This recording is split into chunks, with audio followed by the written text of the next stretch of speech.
Bon, alors ce matin, puisque nous sommes encore dans la période des fêtes, j'aimerais prendre le temps avec vous de revisiter ensemble le récit de la naissance de Jésus. Un récit que nous connaissons bien, parfois même par cœur, et que nous entendons année après année. Mais vous le savez, justement, à force de le connaître, il arrive que certaines idées reçues se glissent dans notre compréhension des textes bibliques.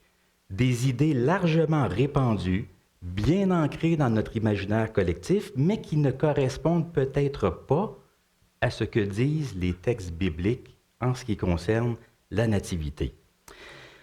Quand nous pensons à la naissance de Jésus, je suis sûr qu'il vous vient à l'esprit un certain scénario. Il y a une version traditionnelle, une version classique de la nativité. Un scénario tellement familier que c'est presque automatique pour nous. Voici, grosso modo, à quoi ressemble pour nous le récit de Noël, du moins le récit de la nuit de Noël. Quand nous pensons à la nuit de Noël, voici ce que nous avons à l'esprit. Marie et Joseph se rendent à Bethléem pour se faire recenser. Ils arrivent tard dans la soirée à Bethléem. Ils sont malheureusement rejetés par un aubergiste. Ils se trouvent en quelque sorte pris au dépourvu. Ils se retrouvent seuls, finalement, dans une étable ou peut-être dans une grotte où Jésus naît entouré d'animaux. Ça vous semble familier jusqu'ici? Les bergers arrivent la nuit même pour voir l'enfant Jésus et les bergers sont rapidement suivis par les mages venus lui offrir leur trésor. Encore une fois, je suis sûr que ça évoque des choses en vous et tout cela se déroule le 25 décembre. Est-ce que ça ressemble à ça, notre scénario traditionnel de Noël? Grosso modo, oui, avec quelques petites variations. Alors, on peut se poser la question, est-ce que ce scénario reflète vraiment l'histoire? Est-ce que c'est vraiment ce qui s'est passé? Et pour représenter ce scénario, ce schéma classique de Noël, de la nuit de Noël, nous avons un symbole. Et quel est ce symbole? Et voilà, la crèche, exactement, qui est l'un des grands symboles de Noël. La crèche met en scène tous les personnages du récit de la Nativité. On peut voir que tout le monde est présent, Marie, Joseph, l'enfant.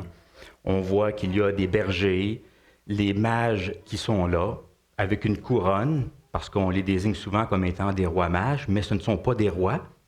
Ce sont des gens au service de la royauté, mais ce ne sont pas des rois. Il y a un ange qui représente les anges qui sont apparus aux bergers. Juste en dessous de lui, qu'est-ce qu'on voit?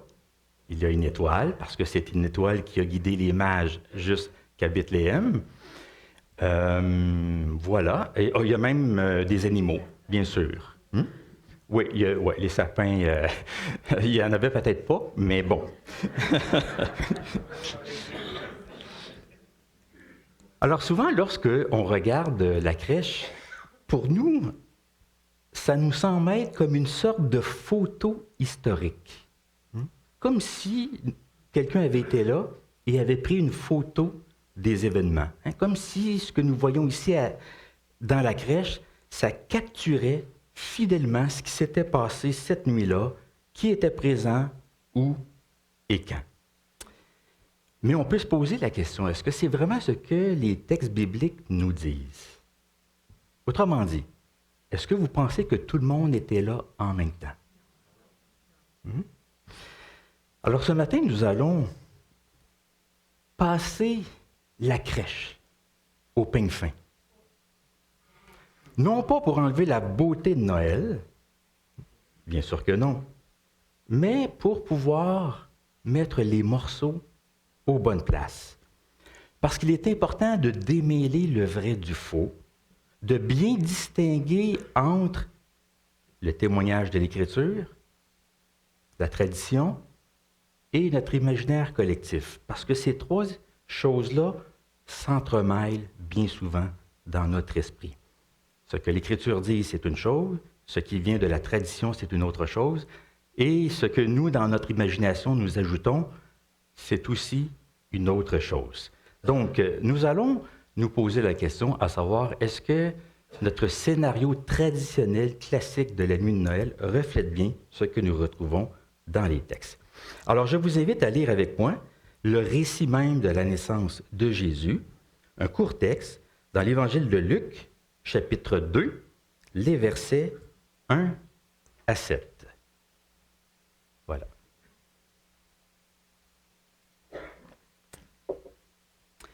Alors nous lisons en ce temps-là, parut un édit de César Auguste, ordonnant un recensement de toute la terre. Ce premier recensement eut lieu pendant que Quirinius était gouverneur de Syrie. Tous allaient se faire inscrire, chacun dans sa ville. Joseph aussi monta de la Galilée, de la ville de Nazareth, pour se rendre en Judée, dans la ville de David, appelée Bethléem, parce qu'il était de la maison et de la famille de David, afin de se faire inscrire avec Marie, sa fiancée, qui était enceinte. Pendant qu'ils étaient là, le temps où Marie devait accoucher arriva, et elle enfanta son fils premier-né. Elle l'emmaillota et le coucha dans une crèche ou une mangeoire, parce qu'il n'y avait pas de place pour eux dans l'hôtellerie.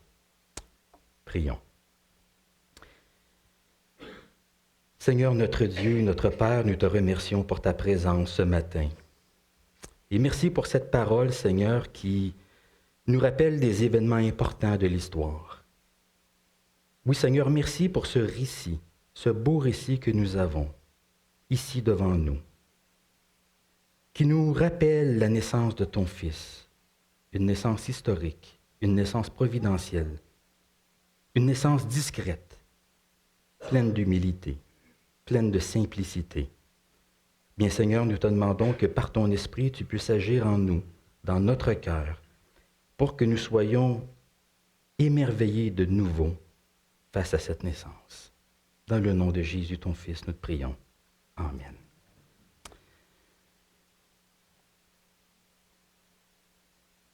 Le récit de la naissance de Jésus que nous venons de lire, vous pouvez le constater, c'est un récit qui est d'une grande simplicité et d'une grande sobriété. Luc raconte les événements très simplement. Il ne donne pas de détails, pas beaucoup de détails du moins. Il dit juste ce qu'il faut pour communiquer l'essentiel, ce qui est vraiment important, à savoir le recensement, le voyage à Bethléem et l'absence de place pour Marie et Joseph. On voit que tout est dit avec une très très grande concision, en peu de mots. Mais cette simplicité, cette sobriété n'enlève rien, absolument rien à la grandeur des événements qui sont racontés. Dans ce texte, nous voyons que la naissance de Jésus, elle est à la fois historique, providentielle et d'une grande discrétion, d'une grande humilité. On voit que Luc situe clairement la naissance de Jésus dans l'histoire. Luc place la naissance de Jésus à l'époque d'un recensement romain décrété par l'empereur de l'époque qui était César Auguste. Le texte le dit bien, en ce temps-là, parut un édit impérial de César Auguste, ordonnant un recensement de toute la terre. Donc la naissance de Jésus, déjà en partant, on voit que ce n'est pas un mythe intemporel, situé hors du temps. Au contraire, elle s'inscrit dans l'histoire réelle, dans un contexte social et politique précis. D'ailleurs, on voit dans l'Évangile de Luc, et c'est le cas aussi pour le livre des Actes des Apôtres, qui provient aussi de Luc, on y retrouve beaucoup de marqueurs temporels. Luc aime situer les événements dans l'espace-temps. Alors, non seulement la naissance de Jésus se situe au temps du roi Hérode, en Judée, mais aussi à l'époque d'un empereur romain qu'on appelait César Auguste. Luc montre ensuite que dans ce récit, tout se déroule selon un plan plus grand que celui des hommes. Parce que derrière les décisions politiques et administratives, de l'empereur César Auguste, il y a quelqu'un qui agit dans les coulisses de l'histoire. Dieu se sert de l'édit impérial, de ce recensement romain, pour conduire Marie et Joseph à Bethléem, le lieu où le Messie devait naître. Alors Dieu se sert des événements de l'histoire et même des décisions d'un empereur païen pour accomplir ses desseins au bon endroit et au bon moment. Donc la naissance de Jésus, elle n'est pas qu'historique, elle est aussi providentielle. Il y a quelqu'un qui agit derrière les événements, dans les coulisses de l'histoire, pour accomplir ses desseins. Et enfin, Luc nous montre, à travers ce récit, le caractère profondément discret et humble de cette naissance. C'est une naissance qui aurait pu passer complètement inaperçue. Oui, il y a des bergers qui vont rendre visite à Jésus, mais c'est parce qu'ils ont été avisés par des anges. Oui, il y a, selon l'évangile de Matthieu, des mages qui vont rendre visite à Jésus, mais c'est parce qu'il y a une étoile qui les a guidés jusque-là. Mais à part eux, à part les bergers, à part les mages, qui sait vraiment ce qui se passe cette nuit-là? C'est quand même paradoxal quand on y pense parce que cette naissance, elle est importante dans l'histoire du salut, mais en même temps, elle se déroule dans l'humilité, dans le silence, loin des regards. C'est une naissance importante, mais pourtant discrète et presque cachée. Il y a un détail qui frappe particulièrement dans le récit de Luc. C'est la mention d'une mangeoire. Luc la mentionne à 3 reprises, en très peu de versets. On le lut d'abord au verset 7. Il est dit que Marie l'emmaillota, son enfant nouveau-né, qui est Jésus, et le coucha dans une mangeoire. Si on continue le récit, au verset 12, lorsque les anges apparaissent aux bergers, les anges leur annoncent la grande nouvelle. Aujourd'hui, il vous est né un sauveur qui est le Christ, le Seigneur. Et les anges ajoutent, voici à quel signe vous le reconnaîtrez. Vous trouverez un enfant emmailloté et couché dans une mangeoire. Un peu plus loin, au verset 16, les anges se mettent en route à la recherche de Jésus. Et il est dit, ils trouvèrent Marie et Joseph et le petit enfant couché dans une mangeoire. 3 mentions d'une mangeoire en si peu de temps. Et ça, ce n'est pas anodin. Ça montre l'importance de ce détail pour Luc. C'est que le signe donné au berger, ce n'est pas juste que l'enfant soit emmailloté, c'est qu'il soit placé dans une mangeoire. Le signe distinctif, inhabituel, que l'enfant soit emmailloté, enveloppé de langes, c'était quelque chose de courant, à cette époque-là, de normal, mais qu'il soit placé dans une mangeoire, donc dans un récipient destiné à nourrir les animaux, ça, c'était quelque chose de plutôt inhabituel. Mais c'est le signe que les anges donnent aux bergers. Donc, pas de palais, pas de faste, pas de cérémonie grandiose. Jésus commence sa vie dans une mangeoire. D'un côté, il y a l'empereur César Auguste, qui est installé dans un palais somptueux, au cœur de la capitale de l'époque, Rome. Et de l'autre, nous avons Jésus, qui est le roi en devenir, qui est couché dans une mangeoire. Mais le personnage principal, c'est qui? Ce n'est pas César Auguste. C'est Jésus, le personnage principal du récit. D'ailleurs, quelqu'un a fait remarquer que finalement, César Auguste, lui qui est l'empereur romain, il fait juste partie du décor. C'est juste la toile de fond, l'arrière-plan. Il est mentionné comme une introduction à la naissance même de Jésus. Le personnage principal, c'est Jésus, lui qui est le roi des rois, alors que César Auguste, qui était l'empereur de l'époque, n'est mentionné que pour pouvoir situer en quelque sorte la naissance de Jésus quelque part dans l'histoire. Donc on voit bien dans ce récit que la naissance de Jésus, elle est historique, elle est providentielle et elle se passe dans une discrétion, dans une grande discrétion et dans une très, très grande humilité. Tout cela, on le voit clairement dans le récit que nous venons de lire. Mais la question, je reviens à la question que j'ai posée au tout début. Est-ce que ça signifie, quand nous lisons ce texte, que notre scénario traditionnel de la nuit de Noël est pour autant fidèle au texte biblique? Alors, relisons encore. À la lumière de ce que je viens de dire, relisons notre scénario traditionnel et posons-nous la question si c'est vraiment ce qui arrive. Marie et Joseph se rendent à Bethléem pour se faire recenser. Ils arrivent tard dans la soirée, sont rejetés par un aubergiste, se retrouvent seuls dans une étable ou une grotte où Jésus naît entouré d'animaux. Les bergers arrivent la nuit même pour adorer l'enfant, rapidement suivis par les mages venus lui offrir leur trésor. Et tout cela se déroule un 25 décembre. Bon. On va reprendre chaque élément de ce scénario classique et on va le confronter attentivement au texte biblique.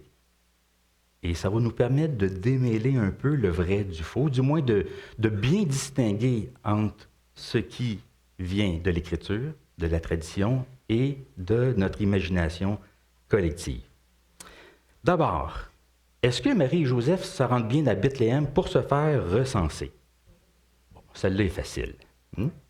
Tout à fait. Luc tient à replacer, je l'ai mentionné, la naissance de Jésus dans un contexte historique précis, dans une époque bien réelle. La naissance de Jésus, ce n'est pas de la mythologie, ce n'est pas une légende, ce n'est pas un conte pour enfants. C'est quelque chose qui s'est passé à une époque bien réelle, sous le règne de l'empereur romain César Auguste. Donc, l'élément, Luc mentionne la présence de César Auguste pour situer la naissance de Jésus dans l'histoire, et il mentionne le recensement, parce que le recensement, c'est l'élément déclencheur du déplacement de Marie et Joseph à Bethléem. Donc, derrière une décision politique apparemment banale, on voit que Dieu est à l'œuvre. Un empereur décrète un recensement pour des raisons politiques. Un couple obéit à cet édit et sans le savoir, ce couple se retrouve exactement là où Dieu avait annoncé que le Messie naîtrait. Donc oui, ils se rendent à Bethléem pour se faire inscrire. Ensuite, est-ce que Marie et Joseph arrivent tard dans la soirée? Sont-ils rejetés par un aubergiste? Ah, ça se complique un peu, là. Sont-ils rejetés par un aubergiste et contraints de trouver refuge dans une étable ou une grotte où Jésus naît entouré d'animaux?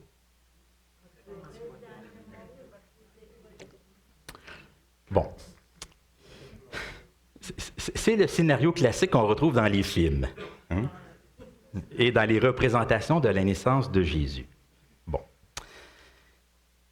C'est un scénario populaire, okay? Mais je vais remettre en question certaines choses ici. J'espère que je ne vais pas vous déstabiliser, mais restez avec moi jusqu'à la fin, d'accord? C'est sûr que ce scénario, on l'aime beaucoup. Non seulement parce qu'on y est habitué, mais c'est parce que ce scénario illustre fortement ce qu'on appelle le thème du rejet. Jésus vient dans le monde, mais il n'y a pas de place pour lui. Il est rejeté dès sa naissance. Alors souvent, que ce soit dans des pièces de théâtre, que ce soit dans des prédications, on nous encourage à ne pas être comme cet aubergiste qui n'a pas voulu faire de place pour Jésus. Au contraire, il faut l'accueillir, ce Jésus, et non pas le rejeter. Beau thème de prédication. Mais dans l'évangile de Luc, vous savez, chaque évangile a ses accents théologiques. Dans l'évangile de Luc, ce n'est pas vraiment le thème du rejet qui est mis de l'avant. Il y a plutôt d'autres thèmes qui sont importants, mais ça, je vais y revenir. Commençons d'abord par nous poser la question, y a-t-il vraiment une auberge, un gîte ou une hôtellerie dans cette histoire? Bon. Dans ma version, je ne sais pas quelle est la version que vous avez, dans ma version, il est bel et bien question d'une hôtellerie. Moi, j'ai la Bible Second, 1979, et dans ma version, il est écrit qu'il n'y avait pas de place pour eux dans l'hôtellerie. Donc, ça correspond tout à fait au scénario que nous voyons ici. Mais pour ceux qui ont des traductions un peu plus modernes, parce que la mienne a fait... elle commence à prendre de l'âge, disons. Dans les versions plus modernes, les traductions sont différentes. Les nouvelles traductions ont cessé de parler d'une auberge ou d'une hôtellerie, parce qu'on pense que ce n'est probablement pas ce que Luc avait à l'esprit. Voici comment ce verset est traduit maintenant dans les versions récentes. Dans la Bible Second 21, il est dit « Elle l'enveloppa de l'ange et le coucha dans une mangeoire parce qu'il n'y avait pas de place pour eux dans la salle des hôtes. » Dans la version sommaire, « Elle lui mit des langes et le coucha dans une mangeoire parce qu'il n'y avait pas de place pour eux dans la pièce réservée aux hôtes. » Dans la Nouvelle Français courant, une version très récente, « Elle l'enveloppa de l'ange et le coucha dans une mangeoire parce qu'il n'y avait pas de place pour eux dans la salle destinée aux voyageurs. » Parole de vie, parole un peu plus libre, une traduction un peu plus libre. Elle l'enveloppe dans une couverture et elle le couche dans une mangeoire. En effet, il n'y avait pas de place pour eux dans la salle où logent les gens de passage. Et finalement, dans la version Tom, une version écuménique, elle accoucha de son fils premier-né, l'emmaillota et le déposa dans une mangeoire parce qu'il n'y avait pas de place pour eux dans la salle d'hôtes. Avez-vous remarqué le changement? Où est passée l'auberge? Où est passée l'hôtellerie? On ne parle plus, dans les versions récentes, d'une auberge commerciale, d'une hôtellerie. On parle plutôt d'une pièce, d'une salle ou d'une chambre d'invités dans une maison privée. C'est parce que les maisons palestiniennes ordinaires de cette époque, dans ces maisons-là, on y retrouvait ce qu'on appelle une salle d'hôte, une chambre d'invités. Elle pouvait être au même niveau que la pièce principale ou elle pouvait aussi se retrouver à l'étage. Et quand elle était à l'étage, vous savez comment on la désignait? On la désignait comme étant la chambre haute. La chambre haute, est-ce que ça vous dit quelque chose? Une image vaut mille mots, n'est-ce pas? Regardez. Voici à quoi, selon les spécialistes d'aujourd'hui, ressemblait une maison palestinienne à l'époque de Jésus. Alors, on voit que la maison se composait de deux espaces principaux. Il y avait d'abord la salle familiale, ici, où on vivait, mangeait, dormait. Oubliez les maisons d'aujourd'hui, là, avec salle de bain, les chambres privées, la cuisine. C'était des maisons très, très simples. Ils n'avaient pas plusieurs pièces. C'était même pas un 4,5. C'était vraiment des maisons très, très simples. Donc, il y avait une grande pièce principale. Et, avez-vous remarqué qu'est-ce qu'il y avait juste ici à côté? La chambre des hôtes, ou la chambre d'invités, qui était destinée à accueillir des visiteurs. Et notez bien, parce que ce détail est important, le terme grec qui est utilisé ici pour désigner la chambre d'invités, kataluma, je vais y revenir tantôt. Ça peut nous surprendre, dans une si petite maison, qu'il y ait une chambre d'hôte, une chambre d'invités. C'est parce qu'il faut savoir que l'hospitalité, c'était une valeur fondamentale dans l'Antiquité. À cette époque-là, on ne comptait pas sur un réseau hôtelier comme aujourd'hui, mais sur l'accueil des proches et de la communauté. Oui, il y avait des auberges, des gîtes, pas beaucoup, mais il y en avait ici et là, des lieux de repos, de restauration, on pourrait dire des haltes routières, en quelque sorte.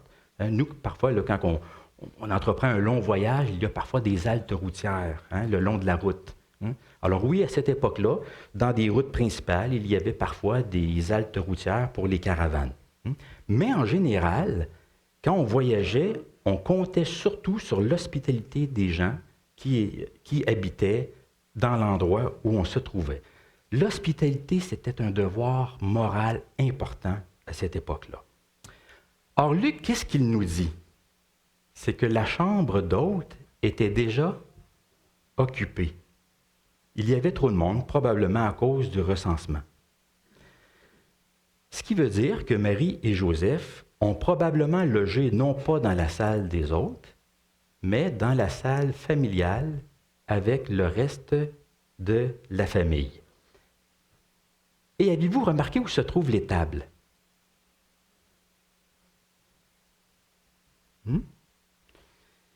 Pour comprendre le récit de la Nativité, oubliez les fermes d'Oka, de Saint-Joseph ou de Mirabel. Okay?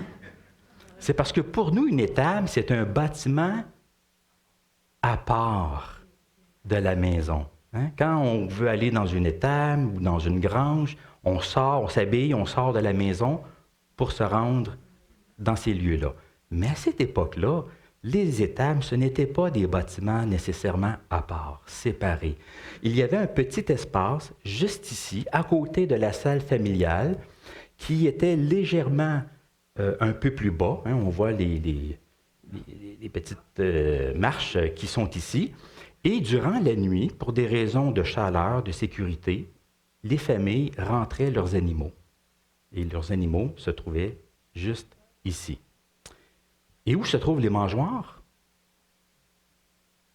Ils se trouvent à l'intersection entre l'étable et la salle familiale. Donc, le scénario le plus probable, on n'est pas ici dans des certitudes absolues.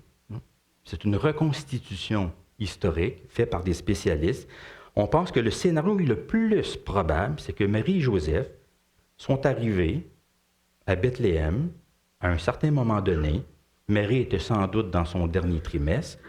Ils ont été accueillis dans une maison appartenant à la parenté de Joseph, mais la chambre d'invités était occupée.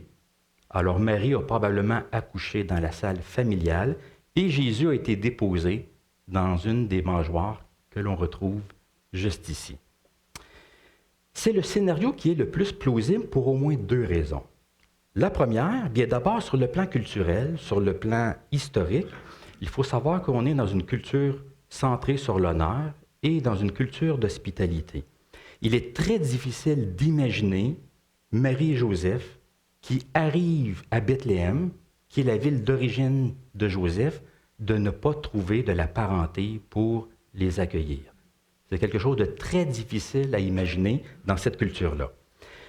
Deuxième raison, sur le plan linguistique. Hein, vous avez remarqué le mot grec qui est utilisé ici pour décrire la salle d'hôtes. C'est un mot qui revient ailleurs dans l'évangile de Luc, pour désigner aussi une salle d'hôtes, une salle d'invités. Bon, on le voit ici, au chapitre 2, le verset 7. Hein? Elle l'enveloppa de l'ange et le coucha dans une mangeoire parce qu'il n'y avait pas de place pour eux dans la salle des hôtes. Hein? Kataluma. Maintenant, au chapitre 22, dans les versets 8 à 12, on connaît ce récit. Jésus envoya Pierre et Jean en disant « Allez nous préparer la Pâque afin que nous la mangions. » Et lui dire « Où veux-tu que nous la préparions? » Il leur répondit « Voici, quand vous serez entrés dans la ville, vous rencontrerez un homme portant une cruche d'eau. Suivez-le dans la maison où il entrera. » Maison, pas étable. Et vous direz au maître de la maison, le maître te dit, où est le lieu? Kataluma, même terme. Où est le lieu où je mangerai la Pâque avec mes disciples? Et il vous montrera une grande chambre haute, meublée, et c'est là que vous préparerez la Pâque. Jésus a célébré la Pâque dans une pièce, une salle qui était normalement destinée à des visiteurs, qu'on appelait la chambre haute. Comme je l'ai dit, parfois, cette pièce-là, elle était à côté de la salle principale, mais elle pouvait se retrouver aussi au deuxième étage. Et avez-vous remarqué que Luc fait mention d'une auberge, d'une hôtellerie, dans la parabole du bon samaritain. On connaît cette parabole au chapitre 10, à partir du verset 23. « Mais un samaritain qui voyageait, étant venu là, fut ému de compassion lorsqu'il le vit. Il s'approcha, banda ses plaies, en y versant de l'huile et du vin, puis il le mit sur sa propre monture, le conduisait à une hôtellerie. » Et là, avez-vous remarqué le terme qui est utilisé? Qui est un terme complètement différent. « Et prit soin de lui. » Luc semble très bien distinguer entre une chambre d'invité dans une maison amie et une hôtellerie, parce qu'il utilise deux termes différents pour désigner l'un et l'autre. Alors, à cause du contexte social et culturel, et à cause aussi des termes que Luc emploie, on pense que dans l'Évangile de Luc au chapitre 2, lorsque Luc décrit la naissance de Jésus, ça désigne plutôt une pièce, une salle, une chambre dans une maison amie. Alors, si cette lecture est juste, ce que ça voudrait dire, c'est que Luc ne cherche pas comme tel à souligner le rejet de Jésus, mais plutôt sa solidarité avec l'humanité, son abaissement, son humilité. Le thème, c'est que Jésus se fait l'un des nôtres. Il entre pleinement dans notre réalité. Il naît au cœur de la vie ordinaire, parmi les siens. Il partage notre condition humaine jusque dans les détails les plus simples, jusqu'à naître dans une mangeoire. Je vous lis ce que dit un spécialiste de l'Évangile de Matthieu. Il écrit ceci. « Le problème de l'étable, lorsqu'on s'imagine que Jésus est né dans une étable différente du bâtiment principal, le problème de l'étable est qu'elle éloigne Jésus de nous. Elle place même sa naissance dans un cadre différent, d'une certaine manière aussi éloigné de la vie que s'il était né dans le palais de César. Mais le message de l'incarnation est que Jésus est l'un des nôtres. Il est venu pour être ce que nous sommes. Et le fait que sa naissance ait eu lieu dans une maison palestinienne, normale, bondée, chaleureuse et accueillante, comme beaucoup d'autres garçons juifs de son époque, s'inscrit bien dans cette perspective théologique. Alors, les thèmes principaux que Luc veut faire ressortir, c'est la solidarité humaine de Jésus, les humbles commencements du Messie, qui partage notre condition. Ce n'est pas le thème du rejet. Lorsque nous lisons le récit de la naissance de Jésus, l'accent n'est pas sur le rejet ou sur le manque d'hospitalité de l'aubergiste, mais sur les humbles commencements du Messie. Dernière affirmation. Est-ce que les bergers arrivent la nuit même pour adorer l'enfant, rapidement suivis par les mages venus lui offrir leur trésor? Autrement dit, est-ce que la crèche dit vrai? Est-ce que tout le monde était là en même temps? Probablement que non. Il s'est sans doute écoulé un certain temps entre la visite des bergers et celle des mages.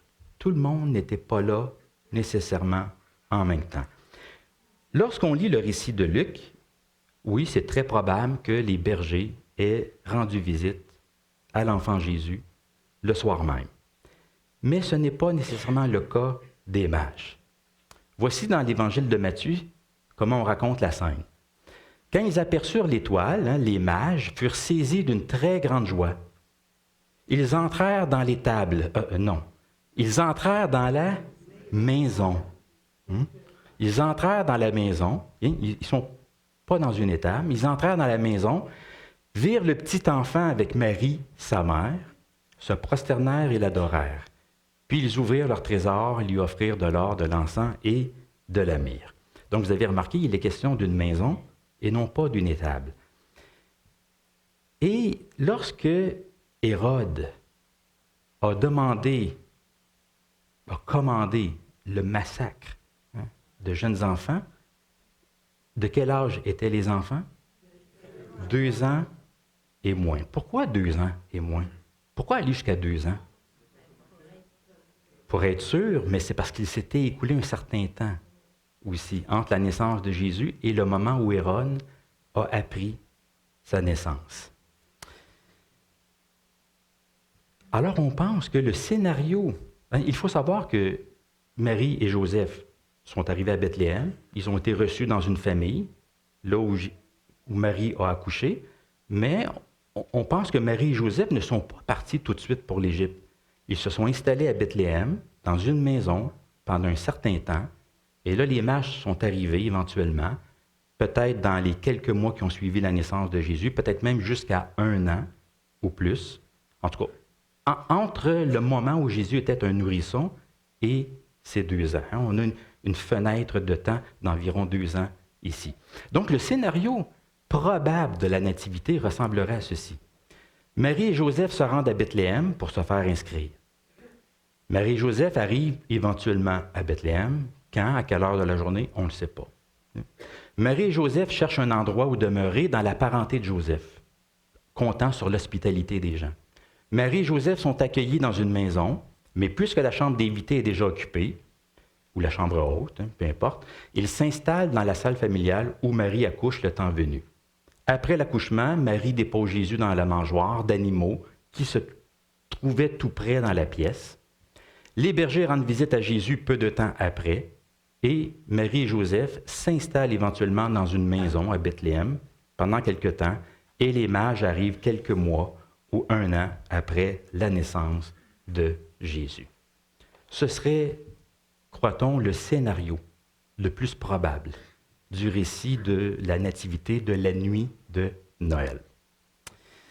Maintenant, pour terminer, la question qui tue. La crèche, qu'est-ce qu'on en fait? Est-ce qu'il faut la garder ou l'acheter? La conserver ou s'en débarrasser? Est-ce qu'il faut regarder la crèche et se dire que c'est un ramassis de fausses nouvelles?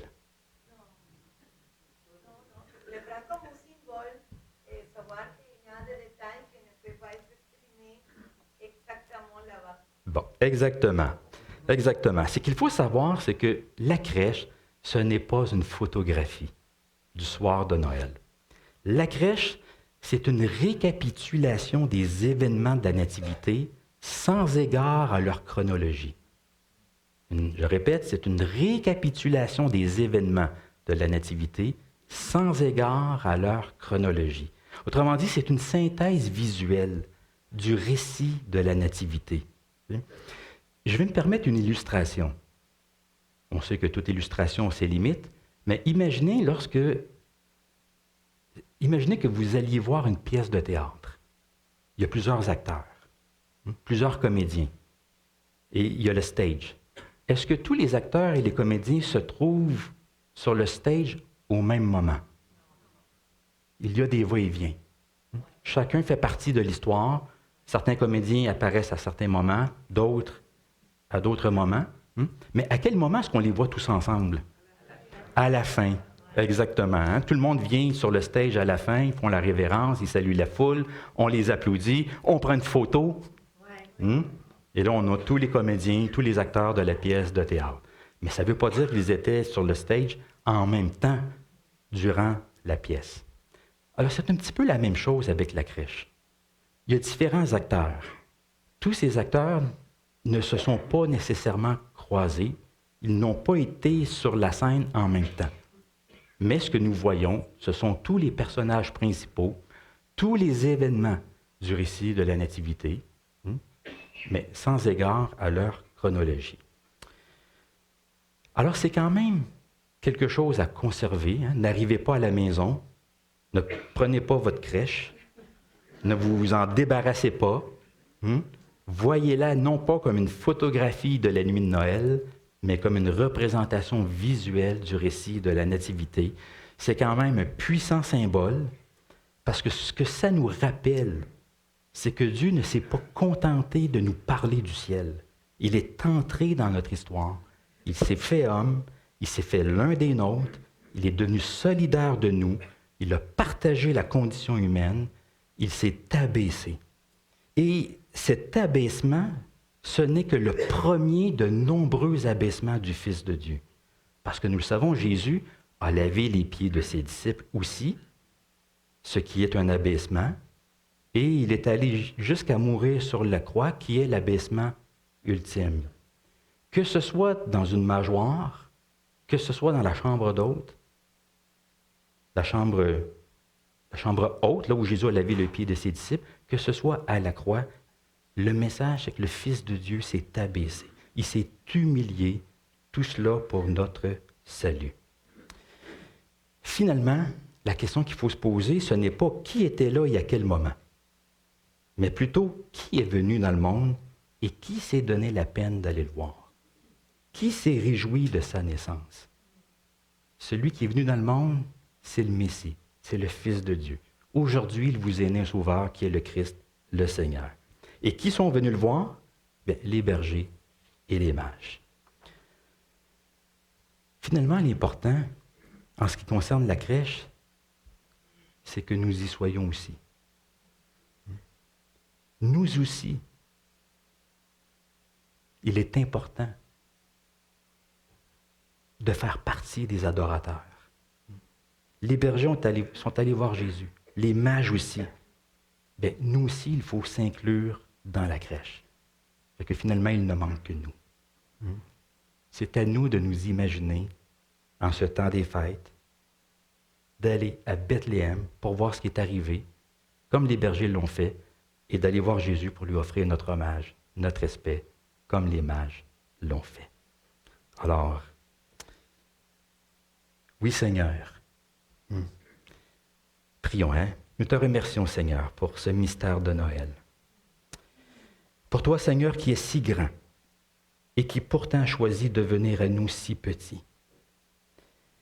Seigneur, tu n'es pas entré dans l'histoire par la force, ni par le bruit, ni par la puissance, mais dans le silence d'une nuit, dans la fragilité d'un enfant, dans la simplicité d'une mangeoire. Comme les bergers, Seigneur, apprends-nous à accueillir ta venue avec un cœur simple et disponible, à nous laisser déplacer par ta parole, à venir à toi tels que nous sommes. Et comme les mages, donne-nous la grâce de ne pas venir à toi les mains vides, mais de t'offrir ce que nous avons de plus précieux, notre confiance, notre obéissance, notre vie. Apprends-nous, Père, à ne pas nous laisser berner par le spectaculaire, par le tape à l'œil, par ce qui frappe les regards, mais à reconnaître ta présence dans la discrétion et dans l'ordinaire de nos vies. Dans le nom de Jésus, Emmanuel, nous te prions. Amen.